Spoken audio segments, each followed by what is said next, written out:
আসসালামু আলাইকুম ওয়া রাহমাতুল্লাহি ওয়া বারাকাতুহু। আশা করি আপনারা সকলে আল্লাহ তাআলার অশেষ রহমতে ভালো আছেন।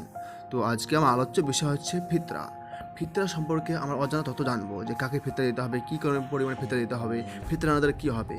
তো জীবনযাপনে প্রয়োজনীয় উপকরণ দিয়ে যেমন পোশাক, রাত যাপনের গৃহ, খাবার ব্যতীত 7.5 তোলা স্বর্ণ কিংবা 52 ভরি রূপা বা সমতুল্য কোনো মালের যদি ঈদের দিন সকালবেলা কেউ মালিক হয়ে থাকেন তবে তার উপর ফিতরা প্রদান করা জরুরি।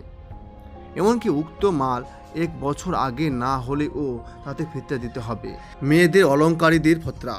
কোনো মহিলার কাছে যদি ঈদের দিন সকালে 52 ভরি রূপা এবং 7.5 তোলা অর্থাৎ 7.5 ভরি স্বর্ণ বা এই সমমূল্য কোনো অলংকার থাকে তবে তার জন্য ফিতরা দেওয়া ওয়াজিব। মেয়েদের ওপর নিজেদের ফিতরা দেওয়া ওয়াজিব। যেমন কোনো মহিলার নিকট ধনসম্পদ থাকা দরুন যদি ফিতরা প্রদান ওয়াজিব হয় তবে এতে শুধু তার নিজের ফিতরা আদায় করা যথেষ্ট হবে। স্বামী, সন্তান বা অন্য কারো পক্ষ থেকে ফিতরা আদায় প্রয়োজন নেই। পুরুষের ওপর ছেলে মেয়েদের ফিতরা দেওয়া জরুরি। যেমন ধনসম্পদের কারণে পুরুষের ওপর ফিতরা ওয়াজিব হলে যেমন তার নিজের ফিতরা প্রদান জরুরি, এমনইভাবে নাবালেগ সন্তানদের পক্ষ থেকেও ফিতরা আদায় করা ওয়াজিব। তবে এক্ষেত্রে বালেগ সন্তান, স্ত্রী ও পিতা মাতার পক্ষ হতে ফিতরা দেওয়া জরুরি নয়, মুস্তাহাব। ফিতরার পরিমাণ কী হওয়া উচিত?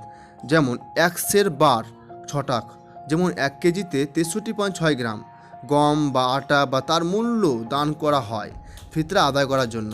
তবে পূর্ণ 2 সের বা যেমন 1 কেজি 666 গ্রাম আটা বা তার মূল্য দেওয়াই ভালো, কারণ বেশি দিলে বেশি নেকি পাওয়া যায়। ফিতরা যাদেরকে দেওয়া যায়, ফিতরা দেওয়ার সময় প্রথমে নিজের দরিদ্র আত্মীয় স্বজনের প্রতি দৃষ্টি দেওয়া উচিত, তারপর দরিদ্র ও অভাবী প্রতিবেশীদের দেওয়া উচিত। কোনো বৃত্তশালীকে কিংবা নিজের পিতামাতা, ছেলে মেয়ে, নাতি নাতনিকে ফিতরা দেওয়া কিন্তু বৈধ নয়।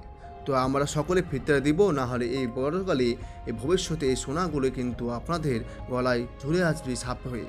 যে সাপ কিন্তু এতটা বিষাক্ত যে এক ফোঁটা যদি পৃথিবীতে পড়ে যায় পৃথিবী তামা হয়ে যাবে। তো আপনারা মা বোনরা, বাড়ির লোকরা সকলে কিন্তু আপনারা ফিতরা দিবেন। তাই আল্লাহ তাআলা আমাদের বেশি বেশি করে সোনার থেকে আমল করা তৌফিক দান করুক। বলে আল্লাহুম্মা আমিন। সবাই ভালো থাকেন, সুস্থ থাকেন, খোদা হাফেজ।